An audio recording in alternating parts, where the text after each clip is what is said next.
they talk of, I don't know if I've ever said this, using sugar water to spray on the bees to get them to duck their heads back in.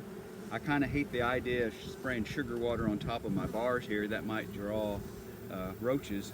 When you're in a woods like this, of course you have the, I call them the wood roaches, but since they are all this on the top, the roaches can still get in here easy. I've never seen any inside the hive, but what I do is I use these little beetle barns, and there's a chemical I put in there. I don't know if it's actually kosher with the world, but it's a roach gel. And what I do is, it's supposed to be safe for around kitchens and so forth. I think it has maybe a little boric acid in it. I never put any of it inside the hives. I always keep it outside, and so there's really no chance of that getting inside. It would kill the bees too, I guess, if they ate it. But basically what I do here is, if you can see, some of that has been eaten out of there. There's just a couple little squirts of it left in here. So either it was a beetle that ate it, or maybe again it could have been some roaches. I haven't seen any roaches since I started doing this. I don't like the idea of them being up in and around the hive at all, really. So this is what you call a little beetle barn. You can get them online for a lot of places, and it has a hole for the little hive beetles to go inside and hide and get away from the bees, because the bees like to corral them and keep them out of their honeycomb, because if they get in the honeycomb, they'll lay eggs and little larvae will come out, and it can ferment the honey.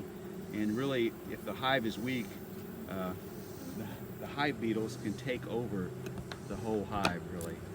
So again, I don't have a problem with that here in this hive.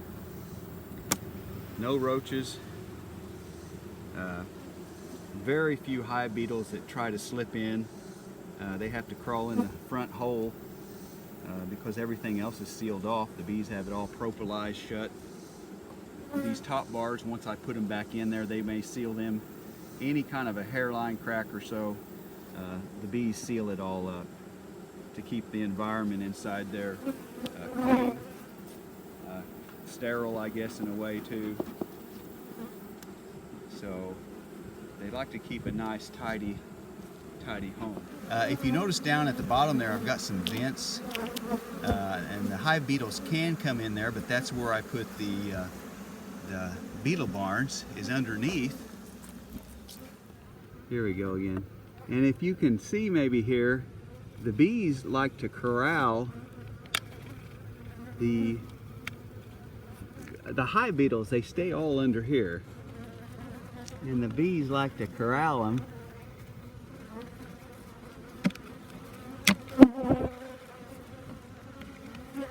and keep them like in a prison here. So here's a hive beetle trap called the beetle barn. And all right, these are hive beetles.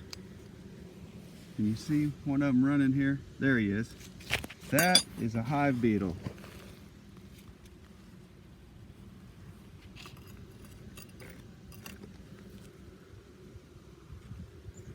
There's another little tiny one.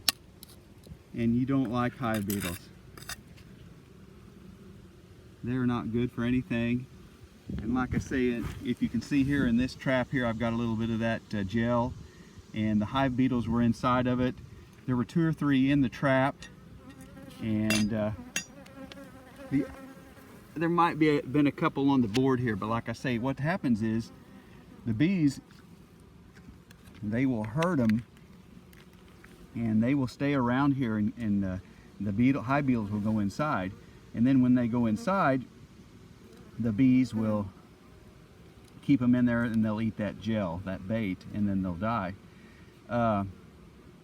If not, the beetles hide inside the hive, and they could be down in the corner, and the bees may have about 10 or 20 of them kind of all balled up into a corner. And they even say that the bees will actually feed. The hive beetles will coax them. They do something with their mouth and coax them to feed them. So a hive beetle can actually stay inside a hive and live, and then when it gets its opportunity, it'll go and try to lay eggs inside the comb. So hang on one second here, let me try this again. Here's my other hive, and as you can see under here also, I've got the little drawers that can wing nut open and shut. In this one here, I've got a beetle barn, and there's nothing in it at the moment. And then over on this side here is another one, and what I've done here is tried something else.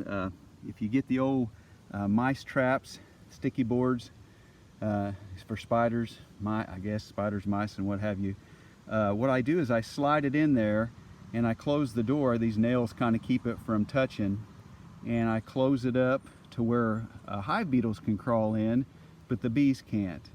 And I have actually had some wax moths crawl in there. They're trying to get in and go up to the honeycomb also and lay eggs, and they'll be stuck to these little glue boards. And it'll also show you, here's kind of some of the debris that falls out of a beehive. So it's a place too that the bees can kind of kick out some of their waste from their wax. And if we would have VARROA mite or so and they would accidentally fall off, you could probably even see them on here also. But these little sticky traps, I've been using them this summer here too, and the concept is pretty good, I hope. As you can see here, I have hardly any hive beetles. On a trap like this before, I had several stuck to it, and also like I say, they do eat the so I just slide that basically right in here, and then I'll close up the wing nuts here until it gets tight enough that of course the bees can't get inside there. So anyway, just a little bit of prevention for hive beetles, and again, wax moths, two very deadly things to a hive, especially if it's a weak hive. Most of the time a strong hive can kind of keep them under control. And then the only other thing is VARROA mite, and they're a little bug that kind of almost like a flea, but it isn't. They get up on top of the bees and actually live on their bodies. And what they do is feed off the bees, and again, they get inside the eggs as the eggs are being laid, and the larvae, and then they grow actually with the bees. So anyway, I'm sorry for the filming here. It's very hard to crawl underneath the hive and hold this iPad. The stand didn't work.